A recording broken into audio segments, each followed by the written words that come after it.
माध्यम बा English medium रे पिला मानक पाठ पढ़ाइबार सुजोग देई पारुना सेही कथा को सरकार चिंता कले एवं सेमानक मन भितरे गोटे कथा आसिला जे कि प्रत्येक जदि पंचायत न होउची बा प्रत्येक गाँव रे न ही पारुची प्रत्येक ब्लॉक रे आपातत गोटे इंग्राजी माध्यम देई गोटे विद्यालय खोला जिवो एवं सरकार मध्य प्रत्येक ब्लॉक रे गोटे गोटे आदर्श विद्यालय खोलिले जे कि 314 ब्लॉक हम ओडिशा रे अछि से 314 ब्लॉक रे प्रत्येक ब्लॉक रे गोटे गोटे आदर्श विद्यालय खोला गला आउ समस्त जानि रखंतु हम ओडिशा रे गोटे भिन्न विद्यालय रहिछि जोटा कि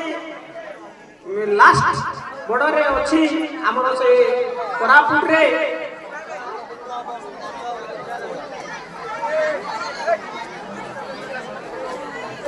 मने पड़ुनी सेठी मध्य गोटे एक्स्ट्रा खोला गला 315 एवं गोटे भुवनेश्वर गोटे स्वतंत्र विद्यालय खोला गला आदर्श विद्यालय जे कि सेठी सारा ओडिशा रे जते विद्यालय रहिला ता भीतर बच्चा बच्चा पिला माने प्रत्येक वर्ष 500 पिला 500 पिला से विद्यालय को पढ़िबा पाई मनोनीत हेबे बाय द एंट्रेंस रे तेनु से 316 विद्यालय ओडिशा रे खोला गला एवं ए विद्यालय खोलिबार मुख्य लक्ष्य ग्रामांचल गरीब अनुन्नत एवं आर्थिक अनाटन भितर गति करुवा अभिभावक पिला मानकर जिभली भाव इंग्राजी मीडियम रे पाठ पढ़े सरकार खोलिले एवं से आपण माने समस्त जानी रखु आपण माने पिला माने प्रत्येक वर्ष प्रायतः डिसेम्बर मासरे ए विद्या माने एंट्रेंस बाहर किछि बहुत आड़े देखी किछि अभिभावक जानी पारनती फोन भी करती आम जानी पारुनी डेट चली गला आ बहुत सार माने से कही पारती ना